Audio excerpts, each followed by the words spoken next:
The night in Longzhou sometimes swallows everything. Sound, light, and sometimes, people. It was an early autumn evening in 2018, in the city of Longzhou, Heilong Province, China. Zhang Suxin, a young woman in her early 20s, after a meeting she never detailed to anyone, did not return to her small rented room. Her sudden disappearance was initially just a small ripple, a common delay in the inherently uncertain lives of young people seeking opportunities in the big city. At the high-end night serenade bar, where Zhang Suxin worked, her colleagues began to feel that something was wrong. Zhang Suxin was always punctual. Despite times of fatigue or sorrow, she rarely missed a day without notice. One day, then two, passed. Her phone remained unreachable. Sent messages were met with the hopeless gray of an undelivered status. The initial worry of her friends and colleagues gradually turned into a vague sense of unease. They started whispering about Zhang Suxin's relationships, about her beautiful but somewhat distant demeanor, and about the dreams of a better life she occasionally revealed in moments of closeness. In a remote village, hundreds of kilometers from Longzhou, Zhang Suxin's parents were also enduring anxious days. Their daughter's last call, with a promise to visit home soon, still echoed in their ears. But now, all attempts to contact her were futile. Fear grew day by day, forcing them to leave their farm work behind, pack their bags, and travel to Longzhou City to report their daughter's disappearance to the local police station. A file on Zhang Suxin was quickly opened. She was described as a young woman with an attractive, somewhat striking appearance. She had left her hometown for the city hoping for a better life, and her job at the night serenade bar was her main source of income, though it was modest. However, through the accounts of family and friends, the police noted a significant detail. Zhang Suxin seemed to be in an ambiguous romantic relationship, one she kept private and rarely shared with others, but which was a subject of speculation among those around her. Some said he was a wealthy man, others claimed he was already married. The Longzhou police began their preliminary investigation. The first step was to check the rented room where Zhang Suxin lived. The small room, located in an old apartment complex, showed no signs of a struggle or unusual disturbance. Everything seemed to be in its place, as if its owner had just stepped out and would be back soon. However, upon closer inspection, investigators discovered a few expensive items, designer handbags, some valuable jewelry, things that didn't quite match the official income of a bar waitress. These items raised more questions than they answered. Were they gifts? From whom? Or were they the result of another source of income that Zhang Suxin had never disclosed? The young woman's disappearance grew more mysterious. Just as the investigation seemed to be hitting a dead end, a sudden ray of light appeared. A close colleague of Zhang Suxin at the night serenade bar, after days of hesitation, finally decided to provide a crucial piece of information. The woman tremblingly recounted that Zhang Suxin occasionally had dates with a mysterious man. This man often picked Zhang Suxin up in a luxury car and always acted discreetly, avoiding attention. The last time she saw Zhang Suxin, on the very evening she disappeared, was when she got into that man's car.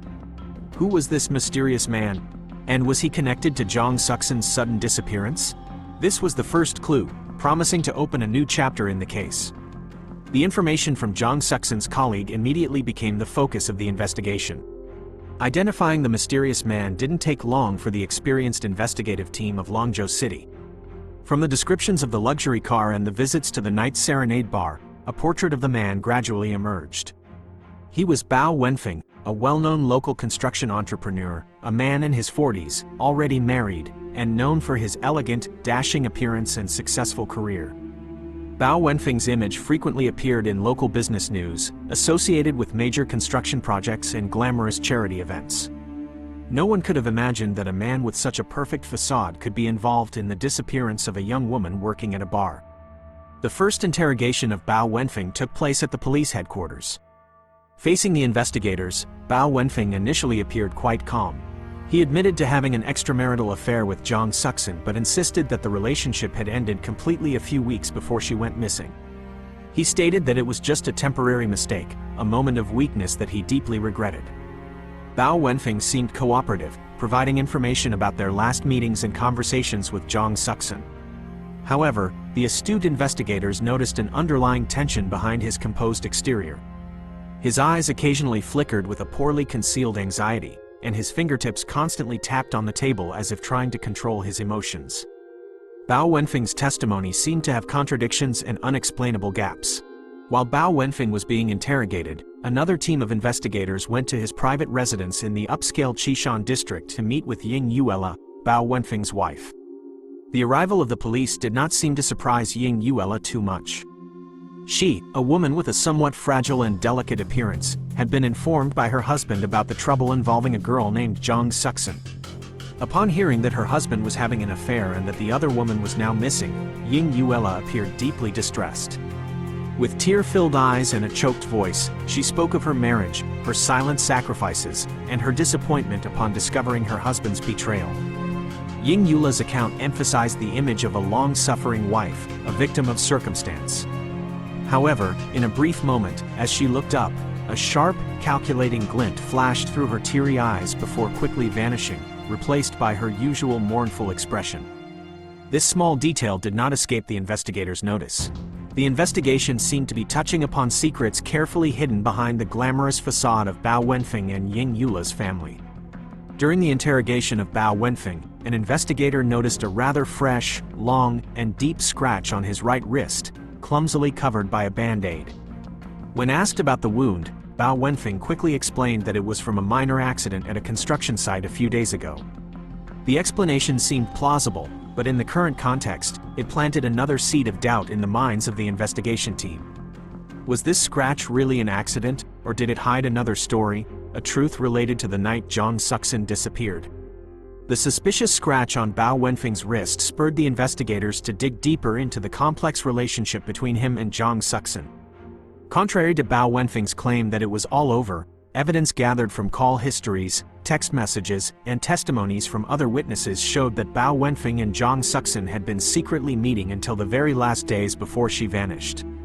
Furthermore, the relationship appeared to be growing increasingly tense. There were signs that Zhang Suxin was no longer content to be the mistress in the shadows. The young woman began to apply pressure, demanding that Bao Wenfeng make a clear decision, divorce his wife and be with her. Their final text messages were filled with anger, reproaches, and even veiled threats from Zhang Suxin. She seemed to believe she held something that could force Bao Wenfeng to submit. Meanwhile, another line of inquiry focused on Ying Yuela, Bao Wenfeng's seemingly submissive wife. Her past was gradually uncovered. Ying Yuela came from an ordinary family in a small town. Before marrying Bao Wenfeng, who was not yet a successful entrepreneur at the time, she had experienced a bitter and heartbreaking first love. Her ex-boyfriend had cheated on her for a wealthier woman. That emotional wound seemed to have left a deep scar on Ying Yuela's psyche, an extreme fear of being abandoned and betrayed. From then on, a desire for control, a morbid obsession with keeping her husband, began to form and grow within her, skillfully concealed beneath a gentle, meek exterior. Her marriage to Bao Wenfeng was, for Ying Yuela, not just about love, but a fortress she had to protect at all costs. Gossip from the high-end residential area in the Qishan district where Bao Wenfeng and Ying Yuela lived also began to be collected by the police. Although they were private, a few close neighbors had witnessed or heard stories of Ying Yuela's excessively controlling behavior towards her husband. She checked his phone, tracked his schedule, and even threw baseless fits of jealousy with any woman who appeared friendly with Bao Wenfeng. However, all these manifestations were quickly covered up by Ying Yuela's gentle, long-suffering facade, making it difficult for outsiders to see her true nature. She was a talented actress, always knowing how to control her emotions and image in front of others. The appearance of Zhang Suxin, a young, beautiful, and ambitious mistress, was undoubtedly a direct threat to the fortress that Ying Yuela had painstakingly built. As the pieces of the puzzle about the pasts and personalities of the involved characters were slowly being assembled, a crucial discovery from phone data sent the investigation down a new, dramatic path.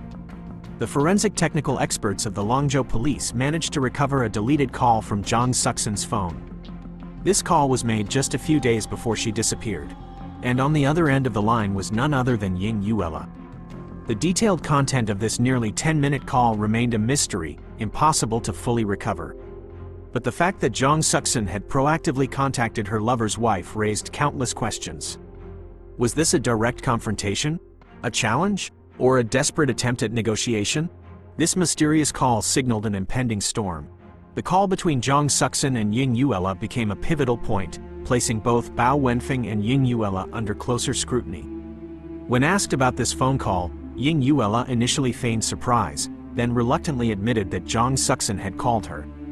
According to Ying Yuela, it was a harassing call, with provocative words, demanding that she let Bao Wenfeng go. Ying Yuela claimed she had remained calm and ended the call quickly. Regarding the time Zhang Suxin was believed to have gone missing, Ying Yuela provided a seemingly solid alibi. She stated that on that night, she was at home alone, managing the family's small butcher shop. Her husband, Bao Wenfeng, was on a business trip in another province. Ying Yuela's statement perfectly matched what Bao Wenfeng had previously told the police. Bao Wenfeng also quickly provided concrete evidence to support his alibi. He produced a round-trip train ticket to Linjiang City, several hundred kilometers from Longzhou, along with a payment receipt from a luxury hotel there. According to his schedule, he had an important meeting with a business partner on the exact evening Zhang Suxin disappeared. Investigators verified this evidence and found it to be completely valid.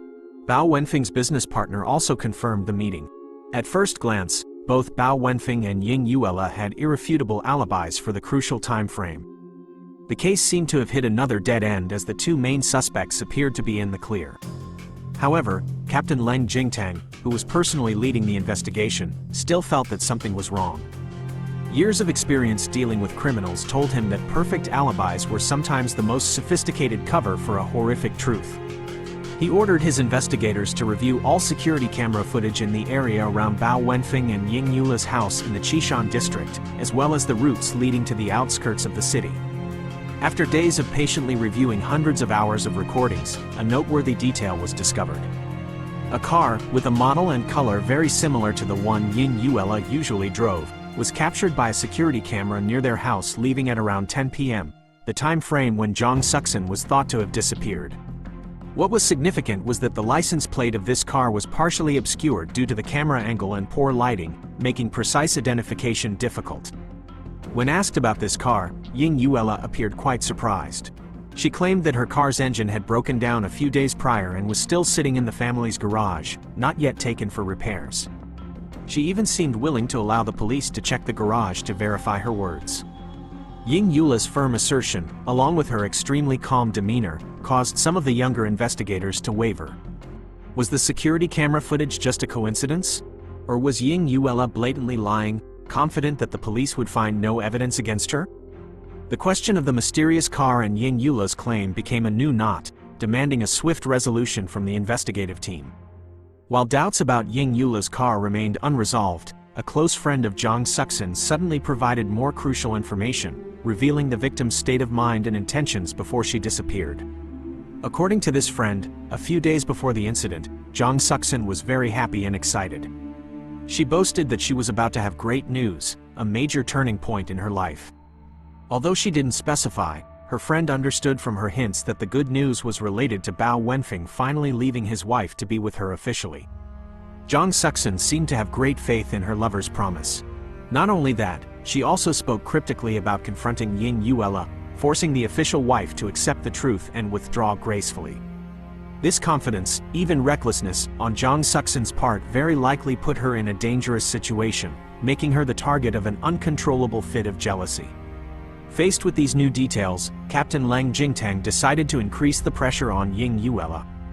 In subsequent sessions, he directly posed questions that delved into the conflict between her and Zhang Suxin, and the possibility that she knew more than she had disclosed.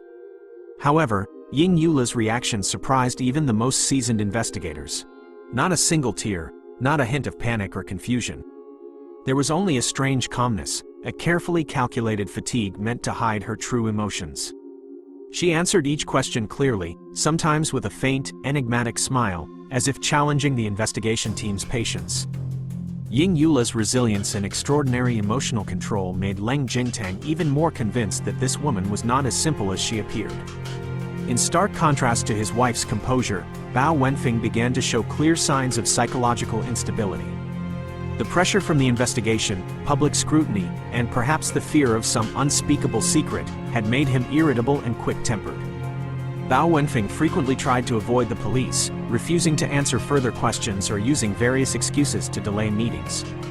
His attitude was not that of a man grieving the disappearance of his lover, but rather of someone trying to hide something guilty, someone more afraid of the truth being exposed than concerned for Jong Suk-sin's fate. The contrast in the couple's attitudes further heightened the investigative team's suspicion of them. Amidst the tense investigation, an unexpected witness emerged. She was a middle-aged woman living near Jong Suk-sin's rented apartment. She recalled that on the late evening Jong Suk-sin disappeared, she had seen a woman wearing a hat and a mask, whose figure and hairstyle closely resembled Ying Yula's, lurking suspiciously near the apartment complex's gate. At the time, she didn't pay much attention, thinking it was just a passerby. But after hearing about Jong Suk-sin's disappearance and seeing Ying Yula's picture in the news, she suddenly remembered and felt something was amiss. This witness's testimony, though not definitively confirming it was Ying Yula, provided a crucial lead, a possibility that Ying Yula was at the scene during the key time, completely contradicting the alibi she had provided. The invisible pressure was tightening around this seemingly gentle wife. The witness's testimony about the suspicious woman near Jong Suk-sin's apartment, coupled with Ying Yula's increasingly unusual behavior, kept Captain Leng Jingtang thinking. He reviewed the case file, examining every detail, trying to find a connection, a breakthrough. Suddenly, a seemingly unrelated detail, a small piece of information in Ying Yula's background check, flashed in his mind. Ying Yula owned a small butcher shop in the market near her home. This detail had been previously overlooked because it was so ordinary, nothing noteworthy in a mysterious disappearance case. But now, in the context of growing suspicion, Leng Jingtang felt a strange urge. He decided to personally check out this butcher shop. His professional instinct told him that this place might hold something important. Ying Yula's butcher shop was tucked away in a rather hidden corner of the Qishan district market. It was a small stall, simply arranged, with a few types of pork and beef hanging on hooks or displayed in a glass case. When Leng Jingtang and his investigators arrived, the shop was open, but there were no customers. An elderly employee was busy cleaning up. Everything appeared completely normal, nothing suspicious. However, Leng Jingtang noticed that behind the counter, there was a door leading to a storage area, and this door was carefully locked with a large, sturdy-looking padlock. When asked about the storage room, the employee said it was where Ying Yula kept some tools and reserve goods, and she held the key herself. Shortly after, Ying Yula was summoned to the shop. Faced with the police's request to open the storage room, she showed a bit of confusion but quickly regained her usual composure. Ying Yula said she had lost the key to the storage room a few days ago while busy with work and hadn't had time to find it or call a locksmith. This explanation sounded plausible, but Ying Yula's forced naturalness only made Leng Jingtang more suspicious. He decided he could not delay any longer. An emergency search warrant for the storage room was approved by the court that same afternoon. When the warehouse door was broken open, a musty, faintly metallic smell, characteristic of places seldom cleaned, hit the noses of those present. The storeroom was not large, filled with empty foam boxes, sacks, and a few old butchering tools. But what drew everyone's attention, nestled in a dark corner, was a very large, industrial-grade meat grinder. It was an old model, with a metal casing showing some rust spots. The strange thing was, in contrast to the dusty items around it, this meat grinder was extremely clean, almost free of a single speck of dust. It was unnaturally clean. Despite this, a faint, indescribable fishy smell seemed to linger around the machine, a smell that sent a shiver down one's spine. Forensic experts were called to the scene immediately. They meticulously examined every detail of the meat grinder. The machine's surface, the blades, the tray, all had been thoroughly cleaned. It seemed someone had deliberately tried to erase all traces. But a crime, no matter how cleverly concealed, can rarely be completely erased. While using a pair of specialized tweezers to check a small crevice between the machine's body and the motor, a young forensic expert suddenly let out a soft cry. He had found something. Wedged in the crevice, where normal cleaning would be difficult to reach, was a long, thin strand of hair, dyed a reddish brown. This hair color was identical to the color Jong Suk-sin had dyed her hair, according to descriptions from her friends and photos in the victim's file. A tiny strand of hair, yet it was horrifying evidence, a chilling clue to the fate of the young woman who had vanished. The long, reddish-brown strand of hair found in the crevice of the industrial meat grinder immediately became the most crucial piece of physical evidence the police had. Ying Yula, who was still at the shop, was urgently summoned back to the interrogation room. When the investigators informed her of the discovery and showed her a picture of the hair, a fleeting, almost imperceptible flash of panic crossed her eyes. But in an instant, she regained her terrifying composure, a calmness that was almost numb. Ying Yuela shook her head, insisting she knew nothing about the hair, that perhaps it had accidentally blown in from somewhere, or belonged to a customer who had visited the shop. Her denial was firm, but the confidence in her voice seemed to have wavered slightly. The atmosphere in the interrogation room grew heavy, thick with tension. All eyes were on Ying Yuela, the woman with a fragile exterior but a heart of indescribable coldness. The hair was carefully sealed and sent immediately to the DNA testing lab of the Hailong Provincial Police Department. The results came back a few hours later, confirming what all the investigators had suspected. The DNA sample from the hair found in the meat grinder was a perfect match to Zhang Suxin's DNA.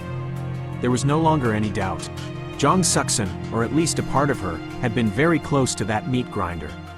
This discovery was like a thunderclap, shaking the entire investigative team. From a standard missing person case, they were now facing a much more gruesome scenario. The information about the DNA results was quickly relayed to Bao Wenfeng, who was being held for questioning. Unlike his wife's chilling composure, Bao Wenfeng completely broke down upon hearing the news. His usual sophisticated, elegant demeanor vanished, replaced by extreme panic and fear. He slumped into his chair, his face drained of all color, his mouth stammering incoherently. After composing himself, Bao Wenfeng began to confess what he had previously tried to hide. He said that his wife, Ying Yuela, had recently been showing very strange, very extreme behaviors. Her jealousy had reached a pathological level, making him feel suffocated and afraid. Bao Wenfeng admitted that he had suspected his wife was involved in Zhang Suxin's disappearance, but he was too afraid of Ying Yuela's coldness and veiled threats to speak the truth. Now, faced with irrefutable evidence, Bao Wenfeng stated, he was afraid of his own wife. While Bao Wenfeng was unburdening his guilt and fear, in another interrogation room, Ying Yuela maintained an almost absolute silence. She sat there, motionless as a statue, without a word of defense, without a single tear. Only her eyes, when they inadvertently glanced at the screen showing investigators taking Bao Wenfeng's statement, flashed with a contempt and coldness that was bone-chilling. It seemed that, for Ying Yuela, her husband's breakdown did not faze her. On the contrary, it added to her mysterious and frightening aura. Her silence, in this context, was more terrifying than 1,000 confessions. It was like a fortress wall, challenging the police's efforts to solve the case. The investigation into Zhang Suxin's case seemed to have made a major breakthrough with the discovery of the victim's hair in the meat grinder at Ying Yuela's shop. However, Zhang Suxin's body remained a mystery. Ying Yuela remained resolute in her silence, not uttering a single word about what had happened. Just as the investigative team was trying to break her silence, an unexpected tip from a remote rural area in Anping County, not far from Longzhou City, opened up a new, haunting line of inquiry. The caller was Old Gu, the owner of a fairly large pig farm, isolated amidst deserted fields. Old Gu's voice trembled on the phone as he stammered that while feeding his pigs that morning, he had discovered strange bone fragments, unlike ordinary animal bones, mixed in the feed trough. Not only that, in the area behind the pig farm, near the fence, he had also found a few discarded women's items, including a high-heeled shoe with a broken heel and some scraps of fabric that looked like they were from an expensive dress. A team of investigators, including Captain Leng Jingtang and forensic experts, immediately headed to Old Gu's pig farm in Anping County. The road to the pig farm was rough and deserted. The farm was nestled in a large plot of land, surrounded by cornfields and crops, with only a few sparse houses in the distance. The air was thick with the smell of pig manure and animal feed, mixed with the incessant squealing of hundreds of pigs. The somewhat desolate and remote scenery, combined with what Old Gu had just described over the phone, created a rather eerie atmosphere, heralding grim discoveries. Old Gu, a man in his 60s with a weathered face and eyes still showing horror, led the investigators to the pig pen area where he had found the bone fragments. He pointed to the feed trough, where a few small, whitish bone fragments of strange shapes still remained. Then, he led them to the back of the farm, near a dense thicket by the fence. Here, the police collected more important evidence, a silver earring, bent and with its hook broken off, of a style very similar to the earrings Jong Suk-sin often wore, according to her friends. Scraps of torn fabric from a dark red silk dress, with material and color matching the dress Jong Suk-sin was last seen wearing. And most importantly, more small bone fragments, scattered on the ground, some caked with dirt and showing signs of being gnawed on. While the forensic experts were carefully collecting every piece of evidence, old Ji-yu suddenly remembered a detail. He recalled that about a few weeks ago, late one afternoon, a strange woman, wearing a mask and sunglasses that covered most of her face, drove an old, small truck to his farm. This woman asked to buy a large quantity of cheap pig feed, much more than the usual needs of small-scale farmers. The woman's behavior was very strange. Her voice was low and hoarse, deliberately lowered, and she always avoided making eye contact with old Ji-yu. She paid in cash, requested no receipt, and then hastily loaded the feed onto the truck and left. At the time, old Ji-yu just thought she was a slightly eccentric customer, never imagining that this detail could now be related to a serious crime. Old Gu's description of the strange woman, though vague, evoked a terrifying connection to Ying Yuela. Could it have been her who came here? And what was the real purpose of buying such a large quantity of pig feed? These questions hung in the air, tinged with horror. The bone fragments collected from Old Gu's pig farm were immediately sent to the forensic lab. The initial analysis results made everyone shudder. They were definitely human bones. The bone fragments were small, many of them shattered, indicating they had been subjected to a very strong force. Some fragments also showed signs of being exposed to high temperatures, as if they had been cooked or burned. Although the victim's identity could not be immediately determined from these fragments due to the degree of decomposition and damage, all suspicion pointed to Jong Suk-sin. The earring and fabric scraps found nearby further strengthened this hypothesis. The case had officially shifted from a missing person to a murder, with gruesome details far beyond imagination. From Old Gu's description of the strange woman and the old small truck, combined with a review of all traffic and security cameras on the routes from Longzhou City to Anping County in the past few weeks, investigators began to narrow down the suspects. After days of hard work, they found the suspicious truck. It was a small, old, silver-blue truck, registered under the name of a man in the suburbs. When they went to the registered address, the man said he had sold the truck to a woman a few months ago through an online second-hand market. The woman who bought the truck did not leave much information, only dealing in cash.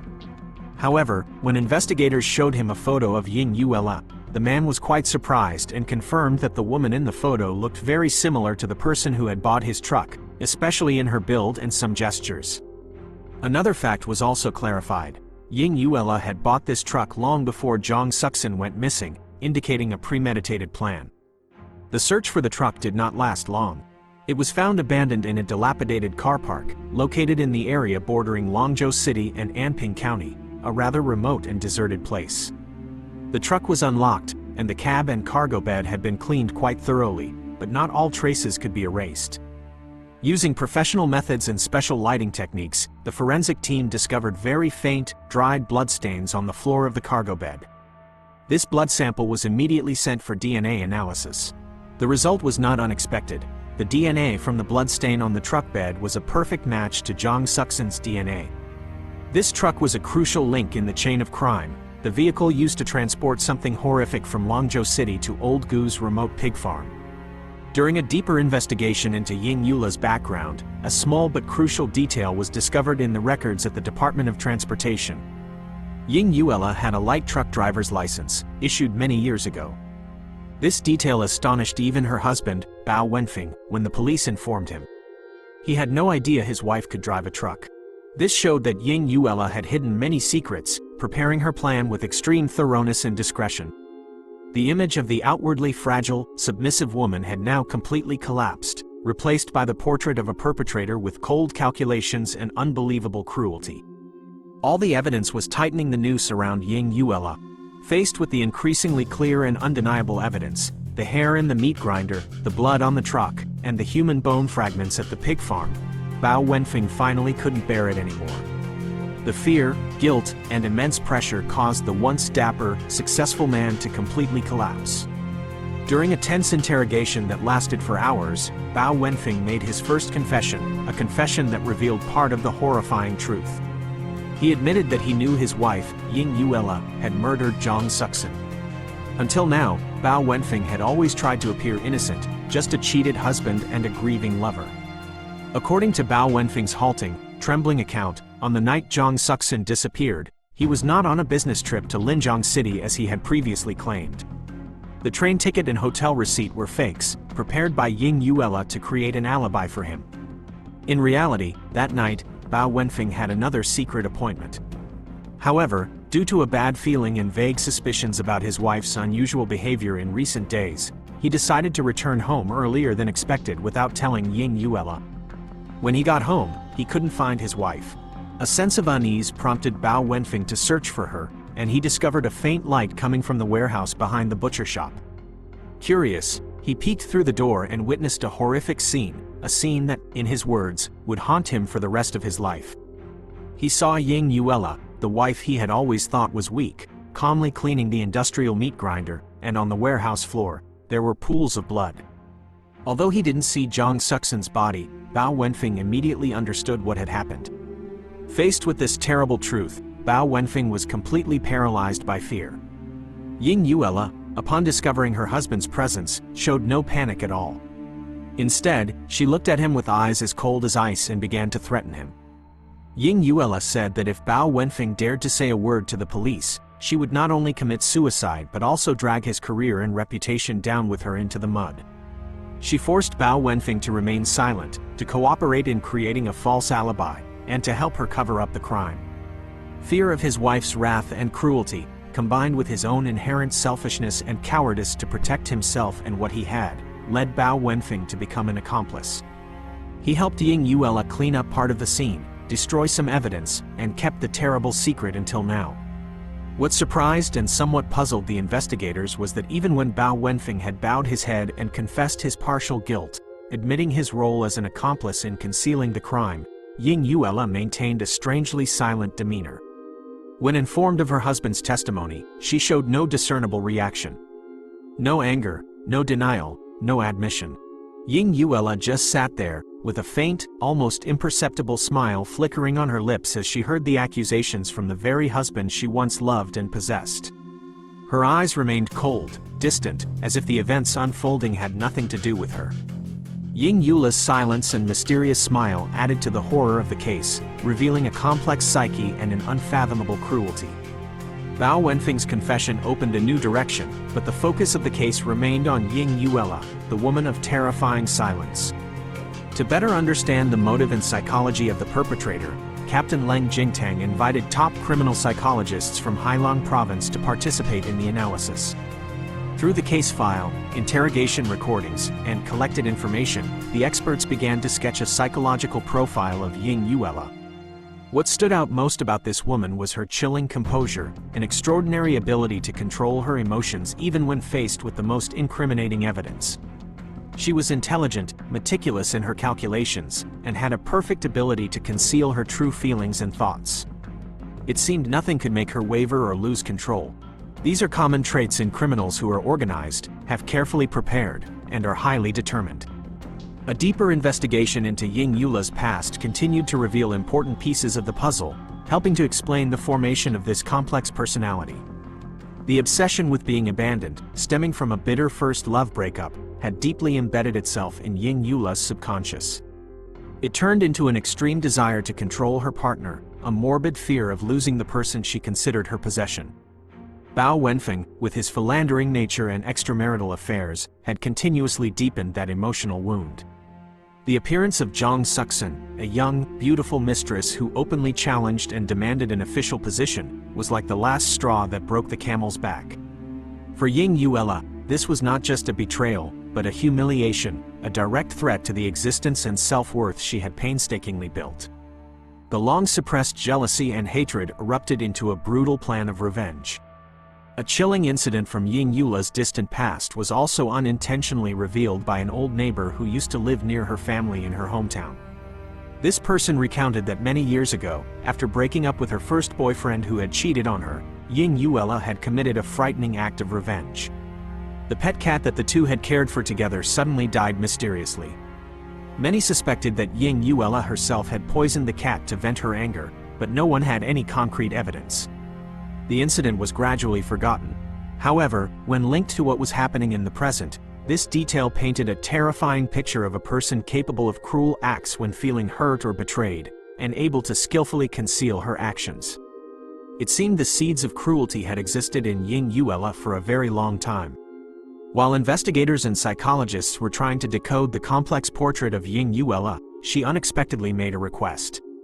After days of near absolute silence, Ying Yuela suddenly wanted a private meeting with Captain Leng Jingtang.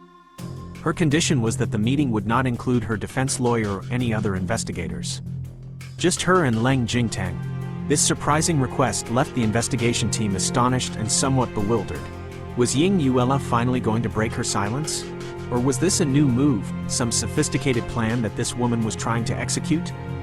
Although he was unsure of Ying Yuela's intentions, Leng Jingtang decided to accept her request. He sensed that this private meeting could be a major turning point in the case. The private meeting between Ying Yuela and Captain Leng Jingtang took place in a small interrogation room, the atmosphere so quiet it was suffocating. Ying Yuela sat opposite Leng Jingtang, her expression still inscrutably calm. She showed no signs of being flustered by the sharp gaze of the seasoned captain. Contrary to many people's expectations, Ying Yuela had no intention of confessing. Instead, she began a psychological game, a tense battle of wits with Leng Jingtang. She did not directly deny the accusations, but she did not admit to anything either. In a monotone voice devoid of emotion, Ying Yuela began to ask Leng Jingtang counter-questions, questions that delved into the nature of love, betrayal, and jealousy. She asked whether a woman, when pushed to the brink of despair, when everything she loved and trusted had collapsed, what she might do to protect what little dignity she had left. She spoke of the weakness of men, of their unchangeable philandering habits, of their selfishness in pursuing fleeting desires while neglecting the wife who had built everything with them. Then she shifted to talking about the foolishness of young girls like Zhang Suxin, those who, for the ambition of a better life and empty promises, were willing to step into someone else's happiness, only to meet tragic ends. Ying Yuela's words were filled with a twisted philosophy, as if she were trying to justify some action, or at least to downplay its severity. Not stopping there, Ying Yuela also tried to sow doubt in Leng Jingtang's mind by suggesting the possibility of a third person involved in the case. She hinted that Zhang Suxin was not only involved with Bao Wenfeng but also with several other wealthy men. That perhaps one of these secret lovers, for some reason, had harmed Zhang Suxin. Ying Yuela described a mysterious figure, a powerful and cold-blooded person, capable of committing a perfect crime and framing someone else. This was clearly an attempt to create a smokescreen, to divert the investigation, or at least to buy more time. However, Leng Jingtang remained calm, listening carefully, trying to analyze every word, every gesture of Ying Yuela, searching for a crack in the perfect facade she was trying to create. The psychological confrontation lasted for nearly 2 hours. Ying Yuela showed no signs of fatigue or being cornered. On the contrary, she seemed to grow more confident, as if she held some trump card. When Leng Jingtang tried to press her on the concrete evidence the police had gathered, like the hair in the meat grinder or the blood on the truck, Ying Yuela just smiled mysteriously. A smile that sent a chill down one's spine. She said in a challenging tone that the investigators might find a few things, but they would never find the whole victim. This statement, though vague, carried a clear message. Ying Yuela admitted she knew Zhang Suxin's fate, and she was challenging the police to find the final truth. This cryptic and somewhat arrogant statement ended the confrontation, leaving a huge question mark and a sense of unease in Captain Leng Jingtang's heart. Ying Yuela's challenge that the police would never find the whole victim haunted Captain Leng Jingtang and the entire investigative team. It didn't sound like a simple denial, but more like a tacit confirmation that Zhang Suxin was indeed dead, and that a part of the truth was still hidden. This statement also sowed confusion.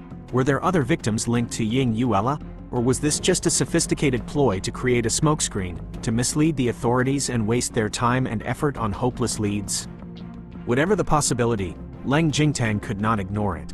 He ordered his investigators to review the entire case, re-examining every detail, no matter how small, to find the missing pieces. A supplementary search warrant was issued for the home of Bao Wenfeng and Ying Yuela, as well as her butcher shop. This time, the search was conducted more thoroughly, more meticulously, with the help of specialized equipment. The investigators turned over every nook and cranny, examining every object, hoping to find any additional clues that could reveal the rest of the story. After hours of intense searching, in a hidden corner of Ying Yula's bedroom, concealed behind a stack of old books, investigators discovered a small notebook with a dark brown leather cover, which looked like it had been used for a long time. Inside the notebook were scribbled, hard-to-read entries, written in various inks. They were fragmented notes of dates, strange symbols, and, notably, detailed information related to Bao Wenfeng's activities, his relationships, and even his secret meetings with Zhang Suxin. This notebook was like a surveillance diary, recording every move of her husband and his mistress, revealing Ying Yula's pathological control and jealousy. What was even more striking was that a page in this notebook had been clumsily torn out. The tear marks were still very clear. The torn page was in the middle of the notebook, between entries about Zhang Suxin's recent activities. This raised the suspicion that the torn page might contain crucial information that Ying Yula did not want anyone to know. Did it record the plan for the crime, or a secret location related to Zhang Suxin's fate? The effort to restore the content of the torn page was almost impossible. However, its existence provided a new direction for the investigation. Leng Jingteng immediately summoned Bao Wenfeng for questioning about the notebook and the torn page. Initially, Bao Wenfeng seemed completely surprised and claimed to know nothing about the notebook. However, when investigators showed him the detailed notes about his schedule, Bao Wenfeng could no longer deny it. After a moment of thought, trying to search his memory, Bao Wenfeng suddenly remembered a detail. He recounted that not long ago, Ying Yula had asked him very carefully about an abandoned plot of land near the industrial park on the outskirts of Longzhou City. This land previously belonged to a construction company that Bao Wenfeng knew, but the company went bankrupt and the land had been abandoned for many years. Ying Yula asked about the security there, whether anyone frequented it, and if it was possible to enter easily without being detected. At the time, Bao Wenfeng didn't pay much attention, just thinking his wife was curious. But now, connecting it with the events that had transpired, this detail suddenly became extremely suspicious. Could that abandoned land be the place where Ying Yula had hidden the rest of the horrific secret? The information from Bao Wenfeng about Ying Yula's inquiries into the abandoned land near the Longzhou Industrial Park was immediately verified by the investigation team.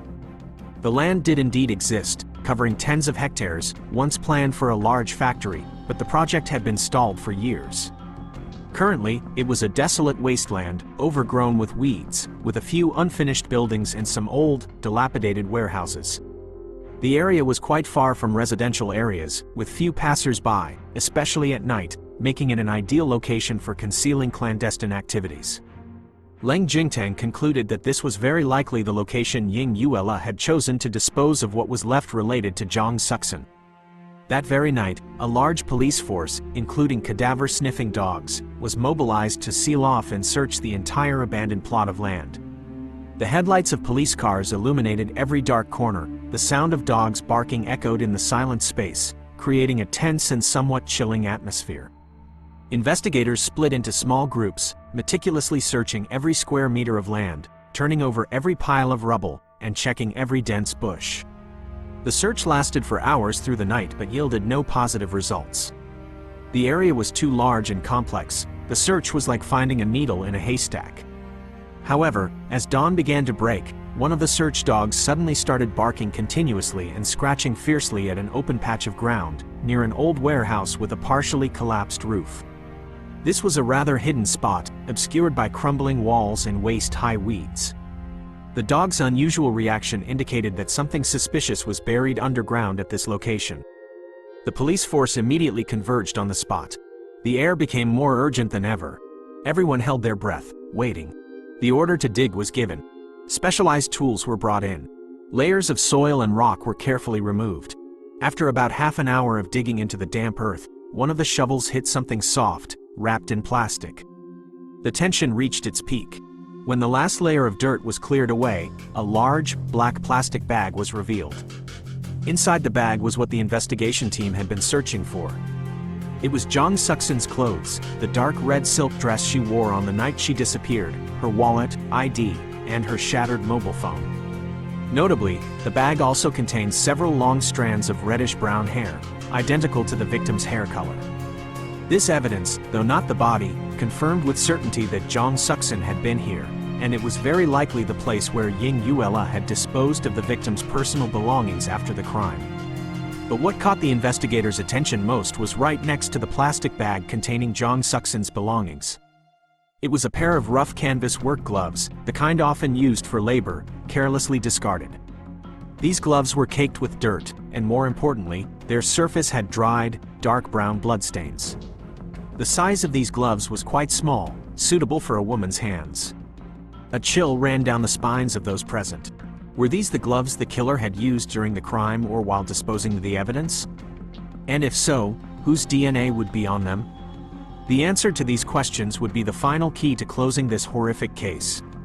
The blood-stained gloves found at the abandoned site were immediately sealed and sent to the forensic lab with the highest priority.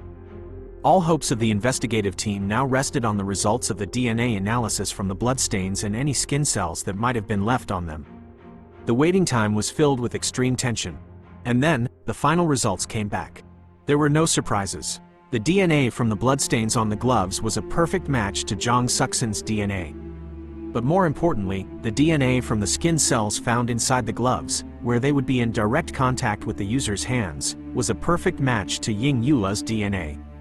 This was irrefutable scientific evidence, the final decisive blow, confirming Ying Yuela's direct role in the murder. The final straw had broken the camel's back. The perfect facade this woman had painstakingly built for so long had completely crumbled. Ying Yuela was informed of the DNA results during another session in the interrogation room. This time, faced with the ironclad evidence, her chilling composure finally showed signs of cracking. Ying Yuela's face changed color, her eyes widened, staring at the forensic report as if she couldn't believe what she was seeing. She was silent for a long time, a heavy silence that enveloped the entire room. Then suddenly, a soft laugh escaped her lips, and that laugh grew louder, turning into a fit of crazed laughter, a laugh full of bitterness, sorrow, and a touch of savagery. Ying Yuela's laughter seemed to tear through the silent atmosphere, sending shivers down the spines of those present. It was as if, when all efforts to conceal had become futile, the demon inside Ying Yuela was completely unleashed. After that crazed laughter, Ying Yuela began to speak, her voice filled with indignation and resentment. She no longer maintained her composure or tried to deny her guilt. Instead, she unleashed a torrent of accusations and criticisms. She spoke of the betrayal of Bao Wenfeng, the husband she had loved and sacrificed for, who had repaid her with extramarital affairs, deceit, and neglect. She spoke of the shamelessness and provocation of Jong Suk-sin, the young mistress who had dared to openly challenge her, demanding the position that Ying Yuela believed belonged only to her. In Ying Yuela's account, there was not a hint of remorse, not a shred of regret for her criminal actions. On the contrary, she seemed to see it as an inevitable act, a fitting punishment for those who had hurt and insulted her. In her rage, Ying Yuela admitted to killing Jong Suk-sin herself, claiming the victim deserved that fate for stealing her husband, destroying her family, and mocking her. Ying Yuela's confession, though uttered in a fit of rage, was incredibly clear and coherent. She did not hide her satisfaction, her contentment, as she recounted eliminating her rival. To Ying Yuela, the act of murder was not a crime, but a way to reclaim what was hers, to protect her happiness and dignity in an extreme and pathological way. She asserted that she was only taking back what belonged to her and that Jong Suk-sin deserved it. This statement was etched into the minds of everyone present, exposing a soul completely consumed by the darkness of jealousy and hatred. After her final layer of composure shattered, Ying Yuela began to recount the entire process of the crime in detail, her voice still laced with indignation and an unbelievable coldness. Her account, carefully recorded by the investigators, reconstructed the entire horrific crime, from the planning stage to the murder of Jong Suk-sin. It all started with the phone call from Jong Suk-sin to Ying Yuela, a call that, according to Ying Yuela, was full of provocation and defiance. That call became the final trigger, pushing Ying Yuela to act. Ying Yuela had devised a meticulous plan. She used a burner phone to text Jong Suk-sin, posing as someone who wanted to provide damaging information about Bao Wenfeng, and arranged to meet Jong Suk-sin at a rather deserted location on the outskirts of the city, near an abandoned construction site. The reason she gave was to have a serious talk, to definitively resolve the complicated love triangle. Jong Suk-sun, with her somewhat reckless nature and in a mindset of wanting a direct confrontation to win Bao Wenfeng, agreed to go to the meeting point without any suspicion. The young woman had no idea she was walking into a deadly, preset trap. At the meeting point, the confrontation between the two women was fiery from the very beginning. Jong Suk-sun, instead of showing fear or weakness, continued to challenge Ying Yuela. She affirmed her love for Bao Wenfeng and demanded that Ying Yuela accept the truth and withdraw voluntarily. Jong Suk-sun even hinted that she was carrying Bao Wenfeng's child, a detail later verified by the police to be untrue, but at that moment, it was like pouring gasoline on a fire, causing Ying Yuela's jealousy and rage to erupt to its peak. For Ying Yuela, this was an unforgivable humiliation. She felt cornered, robbed of everything, and that was when the demon inside her fully emerged.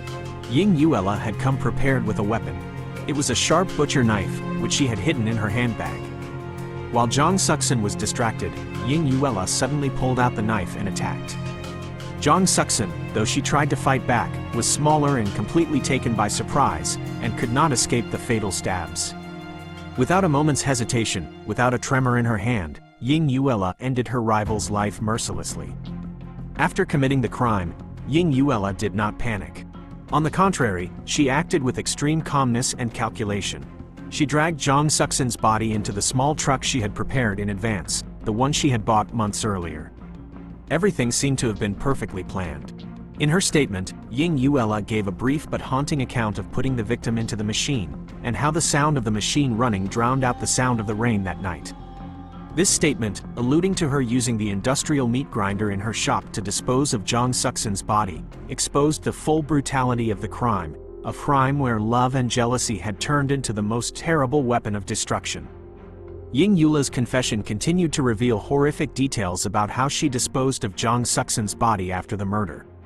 The woman's calmness and chilling meticulousness in every step disgusted even the most seasoned investigators. After bringing Jong Suk-sun's body to the warehouse behind her butcher shop in the small truck, Ying Yuela used the old industrial meat grinder she kept there to dispose of the remains. She recounted that it took her a great deal of time and effort to carry out this task, a task that required endurance and a level of inhuman mental fortitude. The steady hum of the meat grinder in the night, mixed with the sound of the rain outside, created a gruesome soundtrack for Ying Yuela's crime. She cleaned the machine and the scene with extreme care, trying to erase every trace, but she never expected that one tiny hair from Jong Suk-sun would be left behind, becoming the evidence that exposed her crime. After processing most of the body, Ying Yuela put the remaining parts into several large sacks. Next, she loaded these sacks onto the small truck, along with the pig feed she had purchased earlier. Under the cover of darkness, Ying Yuela drove the truck alone to Old Gu's remote pig farm in Anping County, a location she had researched and chosen beforehand. Ying Yuela chose this place for its remoteness, lack of passers-by, and especially because it housed a herd of hundreds of pigs, creatures she believed could help her effectively destroy the final evidence. She secretly poured the contents of the sacks into the pigs' feeding troughs, mixing it with the feed, and then quickly left, hoping that all traces would disappear forever. This action showed a cold calculation and an ultimate level of cruelty. Not only did she dispose of the body, but Ying Yuela was also very careful in handling Jong Suk-sun's personal belongings. She collected all of the victim's clothes, handbag, phone, and personal documents, put them in a large plastic bag. Then, she drove to the abandoned land near the Longzhou Industrial Park, another location she had also thoroughly researched. There, Ying Yuela dug a hole and buried the plastic bag, while also discarding the blood-stained gloves she had used during the crime and disposal. This act by Ying Yuela seemed to be a deliberate effort to create multiple false crime scenes, to complicate the police investigation, or at least to mislead them into believing that Jong Suk-sun might have been killed and disposed of at the abandoned site, not at her butcher shop. Ying Yuela's calculation and cunning were once again clearly demonstrated. As she finished her account of the crime and disposal, Ying Yuela looked up, staring directly into the eyes of Captain Leng Jingtang and the other investigators. A smirk reappeared on her lips. She asked in a mocking and defiant tone if the investigators thought they were so smart. She argued that they might have found a few things, but without the carelessness of the pig farm owner and the betrayal of her husband, would they have ever been able to piece the whole story together? Ying Yula's words not only showed arrogance but also indicated that she still believed her plan was perfect, and it was only due to unlucky factors that her crime was exposed. There was absolutely no remorse or repentance in the tone or eyes of this woman. Ying Yula's confession did not stop at admitting her own guilt. In a fit of rage and perhaps satisfaction that everything had come to an end, she decided to play her final cards, exposing Bao Wenfeng's full role in the case. This was a truth even darker than what Bao Wenfeng had previously confessed.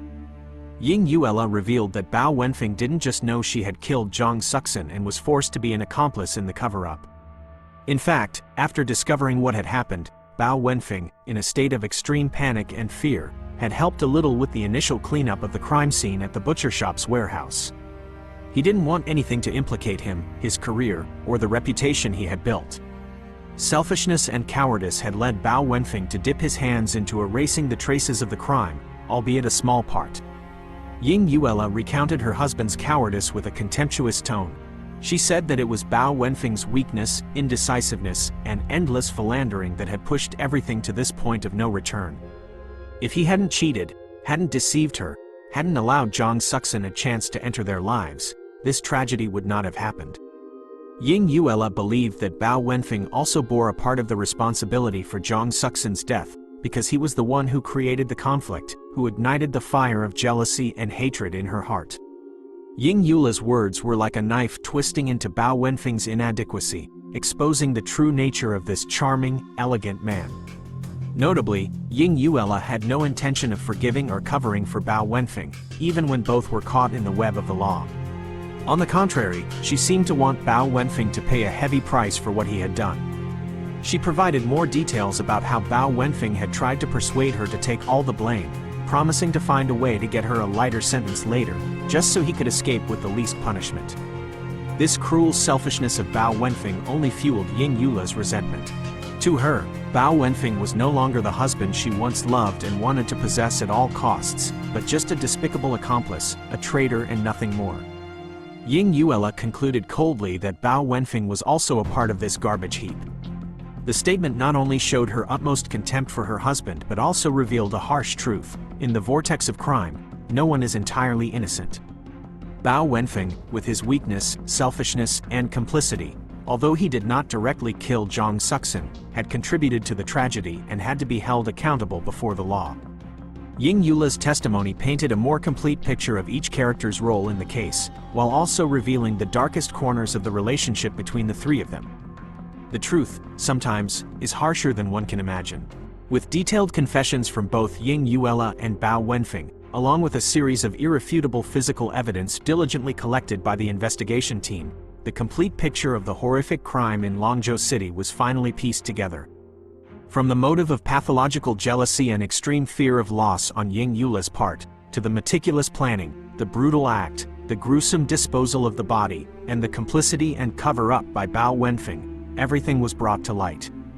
There were no more knots untied, no more mysteries unsolved. The mills of God grind slowly, but they grind exceedingly fine. The investigation team, under the command of Captain Leng Jingtang, worked tirelessly for weeks to consolidate the case file. They reviewed every statement, cross-referenced every piece of evidence, ensuring that every detail was recorded accurately and objectively. The investigators' job was not only to find the culprit but also to bring justice to the victim, Zhang Suxin, and to bring the truth to her family and society. The police had faced intelligent, cunning criminals with sophisticated concealment tactics, but through perseverance and sharp professional skills, they finally brought the truth to light. When limited details of the case were released to the media, the public in Longzhou City and across China was shocked and horrified. No one could have imagined that behind the facade of a gentle wife, the owner of a small butcher shop like Ying Yula, lay a dark soul and a cruelty so extreme that she could brutally murder her rival. The case immediately became a hot topic of discussion on social media forums. People debated the nature of humanity, the fragile line between love and possession, between passion and crime. Some condemned Ying Yula's cruelty, others criticized Bao Wenfeng's infidelity, and some expressed sympathy for Zhang Suxin's tragic fate. The case touched the deepest, darkest corners of human psychology, forcing everyone to reflect on moral values and the complex relationships in life. While public opinion was still buzzing, the final legal procedures were completed. The Longzhou Municipal People's Procuratorate officially approved the arrest warrants and indicted Ying Yuela on charges of murder with aggravating circumstances, and Bao Wenfeng on charges of concealing a crime and failure to report a crime. The trial date was set. Facing the upcoming trial, where she would receive just punishment for her crime, Ying Yuela remained completely calm, even cold.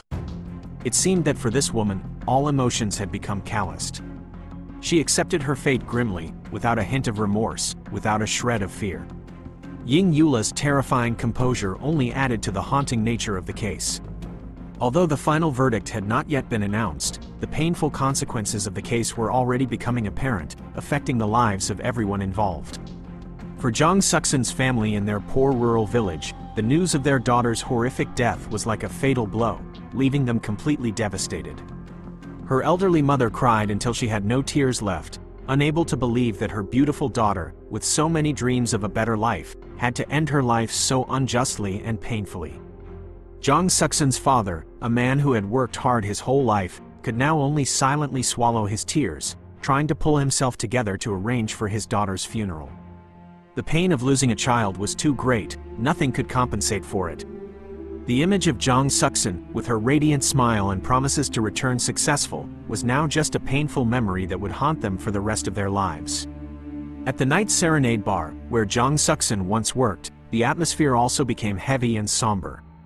Her friends and colleagues, who had once laughed and shared daily joys and sorrows with her, were now shocked and saddened by her sudden and brutal death. Some felt regret for not paying more attention to her, for not noticing the unusual signs in her relationship with Bao Wenfeng. Others felt fear, realizing that the glamorous, complex world they lived in was full of traps and dangers. Zhang Suxin's disappearance and death left an indelible scar on their minds, a reminder of the fragility of life and the dark side of love. As for Bao Wenfeng, the once successful and elegant man now faced the contempt of society and the strict punishment of the law. The construction career he had built his whole life vanished in an instant. Business partners turned their backs, projects were halted, and his company was on the brink of bankruptcy. But that wasn't all. Bao Wenfeng also had to face his own conscience, the haunting guilt of his actions, his cowardice and selfishness that contributed to Zhang Suxin's death and turned Ying Yuela into a murderer. The images of his young lover and his wife would now become ghosts that would follow him for the rest of his life. Bao Wenfeng's downfall was an expensive lesson about the consequences of infidelity, betrayal, and trampling on others' feelings. In the days leading up to the trial, Ying Yuela remained in custody in a high-security detention center.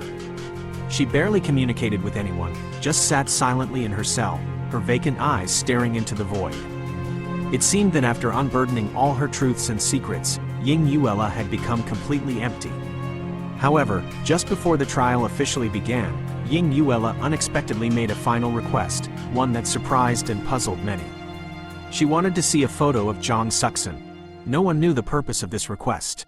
Was it a hint of belated remorse? Or just morbid curiosity? Regardless, the request was forwarded to the detention center management and the investigation team for consideration, promising to be a final, dramatic twist before the curtain officially fell on the case. The request to see Zhang Suxin's memorial photo was cautiously approved for Ying Yuela. A brief, closely supervised meeting took place just before the first trial hearing. In a small room, Captain Leng Jingtang placed the memorial photo of Zhang Suxin, a young girl with a smile still on her lips, on the table opposite Ying Yuela.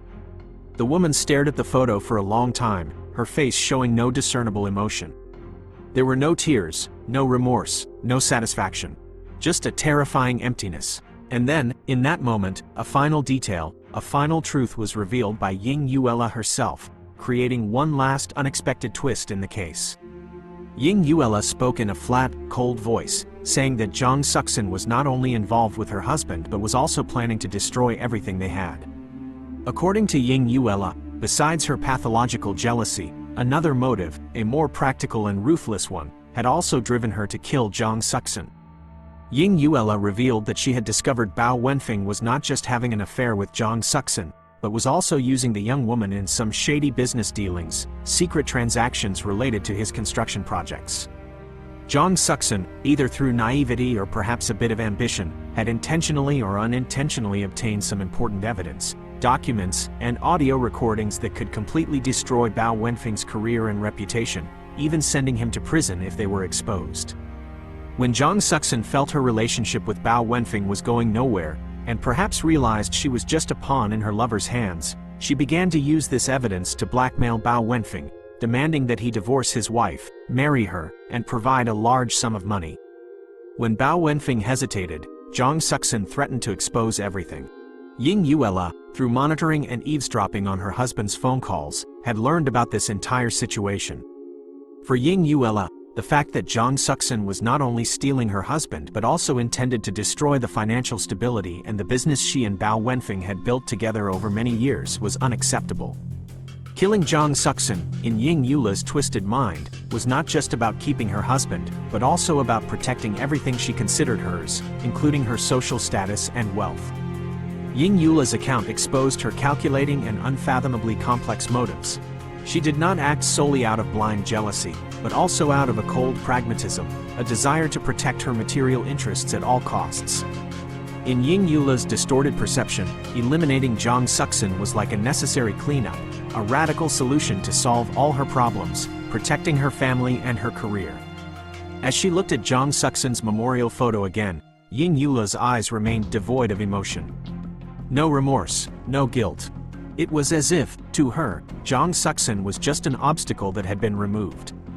This final truth only amplified the severity and cruelty of the crime, revealing an extremely complex and dangerous criminal psychology. The case was not merely a love tragedy but also an exposé of schemes, calculations, and the ultimate corruption of human nature. On the day of the trial for Ying Yuela and Bao Wenfeng, the entire city of Longzhou held its breath. The courtroom was packed with people, from the victim's family, the defendant's relatives, to a large number of reporters and citizens interested in the case. After several days of intense hearings, with fiery cross-examinations and arguments between lawyers and prosecutors, the verdict was finally read by the judicial panel. Ying Yuela, convicted of organized murder with particularly cruel acts and severe consequences, received the highest sentence, the death penalty. This punishment was a fitting retribution for the unforgivable crimes she had committed. Ying Yuela's face remained cold, without a change of expression as she heard the sentence. It seemed she had accepted her fate long ago. Bao Wenfeng, convicted of concealing a crime and failure to report a crime, as well as being an accomplice in some acts, also received a substantial prison sentence, many years behind bars to pay for his cowardice, selfishness, and mistakes. His career, reputation, and family were all gone, turned to smoke. The case closed, but the profound lessons and reflections it left behind will resonate for a long time. This is not just a story of a horrific love triangle murder, but also a stark warning about the fragile line between love and pathological possession, between legitimate passion and unforgivable crime.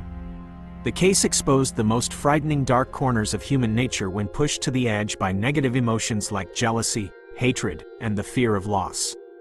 It showed that anyone, no matter how normal they appear, can harbor the seeds of evil, and with a strong enough trigger, those seeds can sprout, causing immeasurable consequences.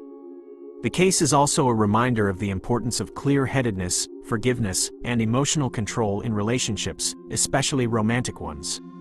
The darkness closed behind Ying Yuela as she was led away from the court, facing her final punishment. But the echoes from the remote pig farm in Anping County, from the fateful meat grinder in the Qishan District warehouse, and from the abandoned land on the outskirts of Longzhou City, will haunt the conscience of the people here for a long time to come. The story of Ying Yuela, Bao Wenfeng, and Jang Suk-sun will be told as a classic example of a tragedy caused by blind love and cruelty. How many more Ying Yuelas are hiding behind gentle smiles and submissive exteriors, waiting for a flame of jealousy, a betrayal, to ignite and burn everything down, turning them into demons? The answer, perhaps, lies deep within the complex, contradictory nature of each of us, a question that everyone must find their own answer to. Longzhou City, after the shock, will need a long time to heal and draw a painful lesson from this horrific case. The case we have just recounted is a painful testament to how negative emotions can drive people to commit terrible acts. Thank you for listening. Don't forget to subscribe to the channel and leave a comment to share your thoughts on this case. We'll see you in the next story.